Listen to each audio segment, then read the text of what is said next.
আসসালামু আলাইকুম। গোল সেটার্স একাডেমির ক্লাস 7 ইংলিশ গ্রামারের আজকের পাঠটিতে থাকছে পার্টস অফ স্পিচ।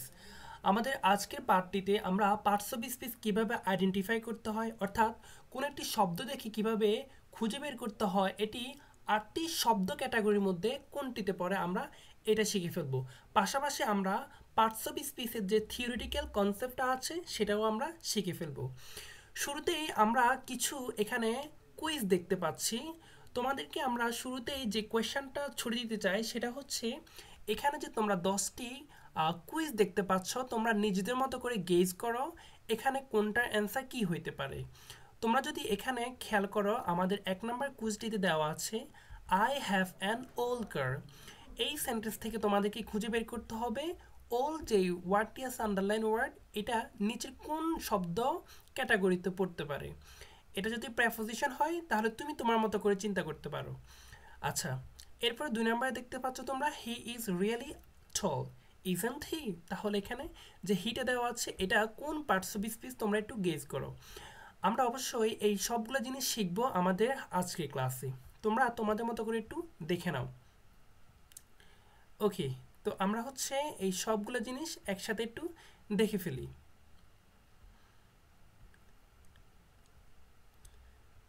আমাদের এই 10টি কুইজ এখানেই শেষ হলো।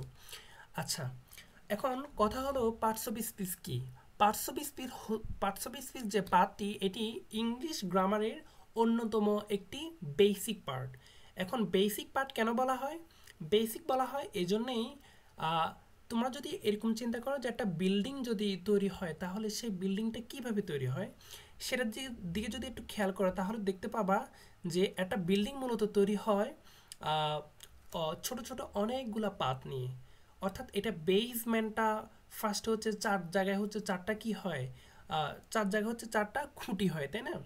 এবং সেটা আহ, এরপরে ধীরে ধীরে এটা একটার পর একটা ব্লক দিয়ে হচ্ছে এটা আস্তে আস্তে উপরের দিকে ওঠে, তাই তো? তো ইংলিশ গ্রামারে পার্টস অফ স্পিচটা হচ্ছে অনেকটা এরকম, যে এখানে অনেকগুলো ছোট ছোট ব্লক আছে।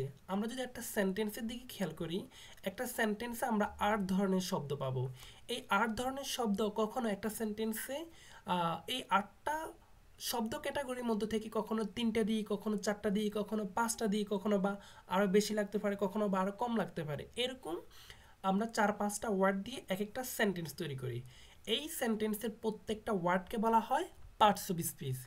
যেমন তোমাদেরকে আমি যদি বলি এই সেন্টেন্সের দিকে একটু খেয়াল করো, এখানে এতটুকু পর্যন্ত যে বাক্যটা দেওয়া আছে এই বাক্যের প্রত্যেকটা ওয়ার্ডকে বলা হবে এক একটা পার্টস অফ স্পিচ।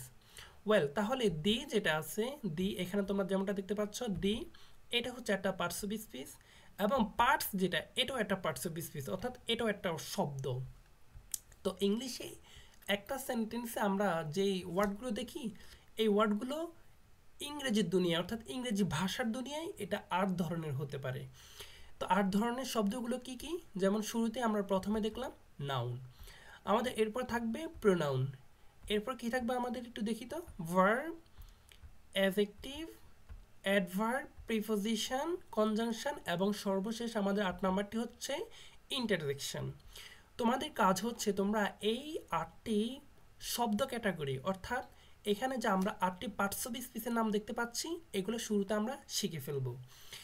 আচ্ছা, শেখা শেষ হয়ে গেলে এখন কোনটার নাম কি, অর্থাৎ কোনটা অ্যাকচুয়ালি কি, এই জিনিসটা হচ্ছে আমাদের শিখে ফেলা দরকার। আচ্ছা, শুরুতে আমরা এখানে নাউন দেখতে পাচ্ছি। তোমরা এখানে যেমনটা দেখতে পাচ্ছ, দেখো নাউন বলতে যেটা বোঝায়, নাউন হচ্ছে যে কোনো কিছুর নাম। দেখো, a word that names a person, place, thing or idea. অর্থাৎ নাউন বলতে এমন একটি শব্দকে বোঝায় যেটি কোনো মানুষের নাম, কোনো স্থানের নাম, কোনো থিং অর্থাৎ কোনো বস্তুর নাম অথবা কোনো আইডিয়া হতে পারে। যেমন আমি যদি দেখো কোনো একটা পার্সনের নাম বলি, ধরো আমি বলতে পারি রাজু, বললাম রাজু, তাহলে এখানে যে রাজু ওয়ার্ডটি এটি হচ্ছে একটা নাউন, অর্থাৎ যেই কোনো কিছুর নামকে আমরা নাউন বলে থাকি। তাহলে রাজু একটা মানুষের নাম, সেজন্য এটা নাউন। আচ্ছা, এরপর দেখো আমি যদি বলি ঢাকা, ঢাকা যদি আমি বলি তাহলে খেয়াল করো, ঢাকা হচ্ছে একটা প্লেস, একটা স্থানের নাম, তাহলে এটাও নাউন হবে আমাদের। আমাদের এখানে যে ডগ আছে, ডগ কুকুর, তাহলে এটাও একটা নাউন হবে। স্কুল, এটাও নাউন, অর্থাৎ কোনো কিছুর নামকে আমরা নাউন বলে থাকি। ফ্রিডম, ফ্রিডম বলতে কি মিন করে? স্বাধীনতা বা স্বাধীন। তাহলে এটা হচ্ছে একটা আইডিয়া। এরকম যে কোনো আইডিয়ার নেম অথবা হচ্ছে কোনো স্থানের নাম, কোনো ব্যক্তির নাম, কোনো জায়গার নাম, কোনো প্রাণীর নাম, এগুলোকে আমরা কি বলি? নাউন বলে থাকি। আচ্ছা, তুমি যদি নাউনটা শিখে ফেলতে পারো তাহলে প্রোনাউনটা শেখা তোমার জন্য খুবই ইজি। কেন? কারণ প্রোনাউনটা হচ্ছে নাউনের পরিবর্তে আমরা যেই শব্দ ব্যবহার করি সেটাই প্রোনাউন। দেখো, তুমি যদি রাজুকে রাজু বলো তাহলে সেটা আসলে নাউন হবে, কিন্তু তুমি রাজুকে রাজু না বলে যদি বলো হি, হি মানে কি? সে। তুমি অনেক সময় রাজুকে সবসময় হয়তো রাজু নাও বলতে পারো। তুমি ধরো রাজু তোমার ভাই। এখন তুমি তোমার আম্মুকে বললা যে আহ, রাজু হচ্ছে আজকে স্কুলে যায় নাই। এরপর হচ্ছে তুমি বললা যে রাজু হচ্ছে আজকে খেলতেও যায় নাই, রাজু আজকে ঘুমাতে যায় নাই। দেখো, এই যে প্রত্যেকবারে তুমি রাজু শব্দটা ব্যবহার করতেছো, এটা কিন্তু মানে সুন্দর দেখাচ্ছে না। তুমি যদি এরকম বলতা, প্রথম বাক্যে যদি তুমি রাজু রাখতা আর পরের বাক্যগুলোতে যদি তুমি হি দিতা বা সেই দিতা, তাহলে কিন্তু এটা কত সুন্দর শ্রুতিমাধুর্য হয়। দেখো, রাজু আজকে স্কুলে যায় নাই, সে খেলতেও যায় না, সে ঘুমাতেও যায় না। তাহলে দেখো, পরের বাক্যে আমরা রাজুর পরিবর্তে হি বা সে ব্যবহার করলাম। এজন্য রাজুর পরিবর্তে আমরা অন্য বাকি বাক্যগুলোতে আমরা যখন হি বা সে ব্যবহার করছি তখন এগুলোকে বলা হচ্ছে প্রোনাউন। তাহলে প্রোনাউন কি? Pronoun a word that replaces a noun. অর্থাৎ কোনো একটি নাউনের পরিবর্তে যে ওয়ার্ডটি বসে সেটিকে আমরা কি বলতে পারি? প্রোনাউন বলতে পারি। আচ্ছা, এরপর দেখো ভার্ব। ভার্ব হচ্ছে ইংরেজি গ্রামারে খুবই খুবই গুরুত্বপূর্ণ একটি টপিক, একটা পার্টস অফ স্পিচ। তোমরা এখানে 8 ধরনের যে পার্টস অফ স্পিচ পাচ্ছ, তার মধ্যে হাতে গোনা আসলে কয়েকটি পার্টস অফ স্পিচ খুবই ইম্পর্টেন্ট। আচ্ছা, তার মধ্যে আমাদের এই ভার্বটা খুবই ইম্পর্টেন্ট, এটা খুবই গুরুত্বের সাথে আমাদেরকে পড়ে নিতে হবে। আচ্ছা, ভার্ব কি? ভার্ব হচ্ছে একটি সেন্টেন্সের অপরিহার্য ওই পার্টটা যেটা ছাড়া ওই সেন্টেন্সটাকে আসলে কল্পনাই করা যায় না। তুমি একটা ভার্বকে একটা সেন্টেন্সের হার্ট বলতে পারো। আচ্ছা, এখন দেখো ভার্ব বলতে কি মিন করা হয়। ভার্ব বলতে কাজকে বোঝায়। A word that expresses action or state of being, অর্থাৎ কোনো কিছু হওয়া বা কোনো কিছু ঘটা, কোনো কাজ করা যদি বোঝায় কোনো একটা ওয়ার্ড দ্বারা, সেটাই হচ্ছে ভার্ব। যেমন দেখো, রান মানে কি? রান মানে দৌড়ানো। তাহলে এই দৌড়ানোটা হচ্ছে কি? ভার্ব। আচ্ছা, ইজ ইজ মানে কি? হওয়া। তাহলে এটাও একটা ভার্ব। ইট মানে কি? ইট মানে হচ্ছে খাওয়া। তাহলে দেখো, এটা একটা কাজ, তাই না? তাহলে যে কোনো ধরনের কাজ করা যদি বোঝায়, সেই শব্দ দ্বারা আমরা বুঝবো যে এটি একটি ভার্ব। আমাদের পার্টস অফ স্পিচের আরেকটি অন্যতম ওয়ার্ড ক্যাটাগরি হচ্ছে অ্যাডজেক্টিভ। আচ্ছা, তোমরা এটাকে অনেকে অ্যাডজেক্টিভ বলো। এটা আসলে অ্যাডজেক্টিভ না, এটাকে আমরা কারেক্টলি প্রোনাউন্স করলে হবে এটা অ্যাডজেক্টিভ। ওয়েল, আমাদের অ্যাডজেক্টিভ কাকে বলা হবে? মনে রাখবা, অ্যাডজেক্টিভ হচ্ছে নাউন অ্যান্ড প্রোনাউন। উপরে যে আমরা নাউন প্রোনাউন পড়ছিলাম না, এই নাউন প্রোনাউনের পরিবর্তে, দুঃখিত, নাউন প্রোনাউন সম্পর্কে যদি আমরা কোনো এক্সট্রা তথ্য পাই, সেই এক্সট্রা তথ্যটাকে বলা হবে অ্যাডজেক্টিভ। যেমন দেখো, আমি যদি তোমাদেরকে একটা সেন্টেন্স লিখে এক্সাম্পল দিই, খেয়াল করো। আহ, আমি বললাম আমি কি বলতে পারি? Rozina, Rozina is a beautiful beautiful girl. আমি এটা বললাম, বিউটিফুল গার্ল। আচ্ছা, এই বাক্যের দিকে যদি তোমরা একটু খেয়াল করো, তোমাদেরকে যদি আমি কোয়েশ্চেন ছুড়ে দিই যে এই বাক্যে বিউটিফুল কে, তোমরা বলবা গার্ল অথবা রুজিনা। তাহলে একটু খেয়াল করো তো, রুজিনা এটা কি নাউন না? তাহলে খেয়াল করো তো, নাউন সম্পর্কে এখানে অতিরিক্ত তথ্য কোনটা? বিউটিফুল। কেন এটা অতিরিক্ত তথ্য? কারণ তুমি দেখো, রুজিনা কেমন? রুজিনা হচ্ছে সুন্দর, বিউটিফুল। তাহলে নাউন প্রোনাউন সম্পর্কে যদি তুমি কোনো অতিরিক্ত তথ্য পাও, যেই অতিরিক্ত তথ্যটা কোনো একটা শব্দের মাধ্যমে পাবা, সেই শব্দটাকে বলা হবে অ্যাডজেক্টিভ। তাহলে এখানে রুজিনা বা গার্ল সম্পর্কে অতিরিক্ত তথ্য মূলত বিউটিফুল শব্দটা। কেন? কারণ তুমি দেখো, বিউটিফুল আসলে কে? বিউটিফুল কিন্তু এখানে ইজ হচ্ছে না, আবার এ হচ্ছে না। বিউটিফুল মূলত রুজিনা হচ্ছে, তাই না? তো রুজিনা তো নাউন। তাহলে এই নাউন সম্পর্কে অতিরিক্ত তথ্য আমি এই বিউটিফুল শব্দের মাধ্যমে পাওয়ার কারণে আমি এই বিউটিফুল শব্দটাকে বলবো এটা হচ্ছে একটা অ্যাডজেক্টিভ। আচ্ছা, এটা যদি তোমাদের ক্লিয়ার হয়ে যায় তাহলে আমরা এখানে 5 নাম্বার দেখতে পাচ্ছি অ্যাডভার্ব। আচ্ছা, অ্যাডভার্ব দেখবা, এটা এটা চেনা আসলে খুবই ইজি। তোমরা ম্যাক্সিমাম সময় অর্থাৎ 95% সময় তোমরা দেখবা কোনো একটা ওয়ার্ডের শেষে যখন এলওয়াই থাকে তখন হচ্ছে সেটাকে আমরা কি বলি, অ্যাডভার্ব বলি ওই ওয়ার্ডটাকে। তোমরা বেশিরভাগ সময় এলওয়াই পাবা, অনেক সময় নাও পাইতে পারো, যেমন এই ভেরি শব্দে কিন্তু এলওয়াই নেই। আচ্ছা, এখন এটা দ্বারা কি বোঝায় অ্যাডভার্ব দ্বারা? মনে রাখবা, নাউন প্রোনাউন সম্পর্কে অতিরিক্ত তথ্য যে দেয় তাকে আমরা কি বলি, অ্যাডজেক্টিভ বলি। আর নাউন প্রোনাউন এবং ইন্টারজেকশন ছাড়া বাকি অন্য পাঁচটা যে পার্টস অফ স্পিচ আছে এদের সম্পর্কে যে অতিরিক্ত তথ্য দিবে তাকে আমরা বলবো অ্যাডভার্ব। আবার বলছি, অ্যাডভার্ব এমন একটা শব্দ যেটা নাউন প্রোনাউন এবং ইন্টারজেকশন এই তিনটা পার্টস অফ স্পিচ ছাড়া বাকি পাঁচটা পার্টস অফ স্পিচ সম্পর্কে অতিরিক্ত তথ্য প্রদান করে, সেই ওয়ার্ডটাকে বলা হয় অ্যাডভার্ব। তোমাদেরকে যদি আমি একটা এক্সাম্পল দিই, ধরো আমি বললাম রাজু ওয়ার্কস স্লোলি। আচ্ছা, এই বাক্যে একটু খেয়াল করো। দেখো, আমি যদি তোমাদেরকে এখানে আস্ক করি যে এখানে এটা অর্থ কি, রাজু ওয়ার্ক স্লোলি, এটা অর্থ হচ্ছে রাজু ধীরে হাঁটে, বা রাজু হচ্ছে স্লোলি হাঁটে, রাজু ধীর গতিতে হাঁটে। তাহলে এখানে আমি তোমাদেরকে যদি কোয়েশ্চেন করি কে হাঁটে, হাঁটার কাজটা এখানে রাজু করছে, তাহলে এটা হচ্ছে ভার্ব, কারণ কাজকে হচ্ছে আমরা কি বলি, ভার্ব বলি, যেটা আমরা একটু আগে শিখেছিলাম। আচ্ছা, এখন দেখো তো এই হাঁটার কাজটা মানে কীরকম, এটা হাঁটাটা কেমন, এই হাঁটাটা হচ্ছে স্লোলি, সে হাঁটে ঠিক আছে। এখন এই হাঁটা সম্পর্কে অতিরিক্ত তথ্য এখানে কোনটা, স্লোলি, তাই না? সেজন্য এটাকে বলবো আমরা অ্যাডভার্ব। এখানে আন্ডারলাইন যে ওয়ার্ডটা এটা হচ্ছে অ্যাডভার্ব। কেন অ্যাডভার্ব?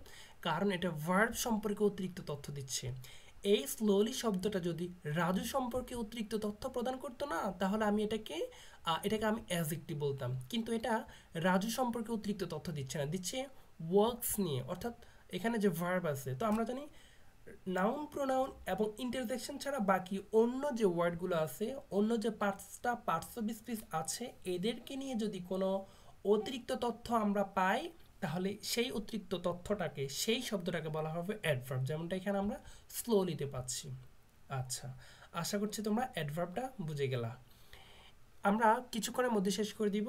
দেখো প্রিপোজিশনটা, দেখো প্রিপোজিশনটা হচ্ছে আসলে কোনো একটা নাউন বা প্রোনাউনের আগে বসে ওই নাউন এবং প্রোনাউনের অবস্থানটাকে বর্ণনা করে। যেমন দেখো, আমি যদি বলি the fan is on the table, তোমরা এই বাক্যে একটু খেয়াল করো। এই বাক্যে আমি কি বললাম, প্যানটা আছে, প্যানটা কোথায় আছে বলো তো? এটা হচ্ছে টেবিল, তাই না? প্যানটা যে টেবিলের উপরে আছে, প্যানটা কোথায় আছে, টেবিলের উপরে। তাহলে এই জিনিসটা আমি বুঝতে পারছি কিসের মাধ্যমে, এই অনের মাধ্যমে। তাহলে এইখানে এই অনটা হচ্ছে প্রিপোজিশন। কি বলছি, দেখো প্রিপোজিশন এমন একটা ওয়ার্ড যেটা নাউন বা প্রোনাউনের আগে বসে ওই ওয়ার্ডটা বা ওই শব্দটার অবস্থানটাকে বর্ণনা করে। যেমন একটু দেখো, এইখানে যে টেবিলটা আছে এটা হচ্ছে নাউন। এখন প্যানটা কোথায় আছে, প্যানটা টেবিলের উপরে আছে, টেবিলের উপরে এই যে অবস্থানটা বর্ণনা করছে না, সেটা হচ্ছে অন। আমি যদি এখানে অন না দিয়ে আন্ডার দিতাম, আন্ডার, দেখো তাহলে এখন প্যানের অবস্থানটা কোথায়, দেখো তো প্যানটা হচ্ছে এখন টেবিলের নিচে। তাহলে এখানে অন আন্ডার এই দুইটা হচ্ছে প্রিপোজিশন। তোমরা যদি এই বিষয়টা ক্লিয়ার না হও তাহলে কোনো সমস্যা নাই, অন্তত তোমরা এটা মাথায় রাখো যে প্রিপোজিশন নাউন প্রোনাউন অ্যাডজেক্টিভ ভার্বের মতো অগণিত না, এটা এটা অল্প কয়েকটি। তোমরা যদি হচ্ছে না 20 থেকে 30টা মতো ওয়ার্ড যদি মনে রাখতে পারো তাহলে হচ্ছে হয়ে যাবে। অর্থাৎ প্রিপোজিশন হচ্ছে সব মিলে আমরা 20 থেকে 30টা মতো ওয়ার্ড যদি আমরা মনে রাখতে পারি না, তাহলে এইগুলো হচ্ছে প্রিপোজিশন। তুমি এগুলা বাকি যেখানে দেখবা তুমি ধরে নিতে পারো এটা হচ্ছে প্রিপোজিশন। তো আমরা এখানে কয়টা দেখতে পাচ্ছি, এখানে 4টা, তাই না? আমি যদি তোমাদেরকে আরও কয়টা দিয়ে দিই, ধরো আমি বললাম ওভার, এরপর বলতে পারি এভাব, এরপর বলতে পারি ডাউন, এরপর বলতে পারি আপ, এরপর বলতে পারি আমি কি বলতে পারি, ধরো আমি বললাম আপের পরে আমি বলতে পারি আমি কি ডাউন বলেছি, হ্যাঁ ডাউন বলেছি। আমি বলতে পারি বিলো, আমি বলতে পারি আফটার, বলতে পারি বিফোর, এরপর বলতে পারি আমি কি বলতে পারি, ফ্রম বলতে পারি, অফ বলতে পারি, আবার অফ বলতে পারি, তাই না? তো এই যে ওয়ার্ডগুলো দিচ্ছি না, এগুলো হচ্ছে আমরা আমাদের ইংলিশের যে গ্রামার, এই গ্রামার শিখতে আমাদের এই ওয়ার্ডগুলো আমরা অনেক সময় দেখব। তো আমরা একটা কাজ করতে পারি, এখানে এতটুকু পর্যন্ত যে ওয়ার্ডগুলো দিচ্ছি না আমি, এগুলো হচ্ছে তোমরা শিখে ফেলবো, অর্থাৎ প্রিপোজিশন বললে যেন তোমাদের মাথায় এই ওয়ার্ডগুলো চলে আসে। ওয়েল, আমরা যদি এটা শিখে ফেলি তাহলে আমাদের কনজাংশন আছে। কনজাংশন খুবই সিম্পল একটা জিনিস। কনজাংশন কি? কনজাংশন হচ্ছে যে কতগুলো ওয়ার্ড, কতগুলো ফ্রেজ বা হচ্ছে ক্লজ। তোমরা এখানে ফ্রেজ অ্যান্ড ক্লজ হয়তো বুঝবা না, বাট অন্তত এটা মাথায় রাখো যে বাক্যের দুটি অংশকে সংযুক্ত করার জন্য যে ওয়ার্ডগুলো ব্যবহৃত হয় সেগুলোকে আমরা কনজাংশন বলি। দেখো, কনজাংক্ট মানেই হচ্ছে যুক্ত করা, তাই না? তাহলে দেখো, আমি যদি তোমাদেরকে এক্সাম্পল দিই, রাজু অ্যান্ড কি বলতে পারি, রাজু অ্যান্ড রহমান, রহমান আর মাই ফ্রেন্ড। তাহলে এখানে একটু খেয়াল করো, এই বাক্যের দিকে যদি তোমরা একটু খেয়াল করো, এখানে দেখো আমার বন্ধু কারা, রাজু এবং রহমান। তার এই দুজনকে যুক্ত করছে কে, অ্যান্ড শব্দটা, তাই না? সেজন্য এই অ্যান্ডটাকে বলা হবে এখানে কনজাংশন। তো এরকম দুটি ওয়ার্ড, এই যে দেখো, যেটা হচ্ছে ওয়ার্ডসকে কানেক্ট করে, অথবা ফ্রেজ অথবা ক্লজ। তো আমরা ফ্রেজ অ্যান্ড ক্লজ নিয়ে অবশ্যই সামনে জানবো। ফ্রেজ মানে হচ্ছে একগুচ্ছ শব্দ এবং ক্লজ মানে হচ্ছে একগুচ্ছ শব্দ। তবে ফ্রেজ হচ্ছে তোমার কোনো পরিপূর্ণ মিনিং দেয় না, আই মিন এটাতে কোনো আমাদের কি থাকে না, ফাইনাইট ভার্ব থাকে না। অপরদিকে আমাদের যে ক্লজ আছে এটাতে একটা ফাইনাইট ভার্ব থাকে, এবং যেটা মোটামুটি একটা এটা হচ্ছে অর্থবহ একটা মিনিং দেয়, এবং যেটাকে হচ্ছে বাক্যের পার্টস বলে। তো এই দুইটা নিয়ে হচ্ছে আমার সিম্পল কথাবার্তা এতটুকু পর্যন্তই। এটা নিয়ে হচ্ছে আমরা বিস্তারিত কোনো একটা ক্লাসে শিখবো, এতটুকু এখন আপাতত বাদ দিতে পারো। তো আমরা হচ্ছে অন্তত এটা মাথায় রাখবো, কনজাংশন মানে হচ্ছে যে দুইটি পার্টসকে যুক্ত করে যেই শব্দটা, সেটা হচ্ছে কনজাংশন। এবং কনজাংশন যে অনেক আছে এমন না, কনজাংশন হচ্ছে অল্প কয়েকটা, যেমন আরটা বললাম আমি অর। তো তোমরা হচ্ছে অন্তত এই 4টা ওয়ার্ড মনে রাখো, যেগুলা আমরা 95% সময় দেখবো যে এগুলা কনজাংশন হিসেবে ব্যবহৃত হচ্ছে। আমাদের সর্বশেষ ইন্টারজেকশন, যেটি অর্থ হচ্ছে বিস্ময়সূচক শব্দ। তোমরা যদি একটু খেয়াল করো, ওয়াও, ও, হুররা, এলাস, ফাই, এই শব্দগুলোকে আমরা এগুলো দ্বারা বিশ্ব প্রকাশ করার জন্য এগুলা ব্যবহার করে থাকি, তাই না? তাহলে ফাই মানে হচ্ছে ছি, আমরা ছি বলি না, ছি তুমি এই কাজটি কিভাবে করতে পারলে। তাহলে এখানে এই ফাইটা হচ্ছে এখানে একটা ইন্টারজেকশন। আচ্ছা, তো আমাদের এই কাজগুলো যদি শেখা হয়ে যায় তাহলে আই মিন আমাদের যে পার্টস অফ স্পিচ যে 8টা আছে, এগুলো আমাদের থিওরিটিক্যাল আলোচনা ছিল। তোমাদের জন্য এখানে হোমওয়ার্ক থাকবে কি, উপরে যে হচ্ছে যে কুইজগুলো ছিল সেগুলো অ্যান্সার অবশ্যই তোমরা তোমাদের মতো করে একটু ভেবে নিবা যে এখানে অ্যান্সারগুলো কি হতে পারে। তো আমি তোমাদেরকে কয়েকটা বলে দিচ্ছি, বাকিটা হচ্ছে তোমরা কমেন্ট বক্সে কমেন্ট করে জানাবা। দেখো, আই হ্যাভ অ্যান ওল্ড কার। দেখো তো কারটা কেমন, কারটা হচ্ছে ওল্ড। আচ্ছা, কারটা কোন পার্টস অফ স্পিচ? যেহেতু কোনো কিছু নামকে নাউন বলে, তাহলে কারটা হচ্ছে নাউন। এখন এই নাউন সম্পর্কে অতিরিক্ত তথ্য এখানে কোনটা? ওল্ড। কারণ দেখো, কার মানে হচ্ছে কার, গাড়ি। গাড়িটা কেমন? গাড়িটা হচ্ছে ওল্ড, পুরনো। তাহলে নাউন সম্পর্কে অতিরিক্ত তথ্যটাকে আমরা কি বলি জানি? অ্যাডজেক্টিভ বলে থাকি। তাহলে এখানে অ্যাডজেক্টিভটা হচ্ছে অ্যান্সার।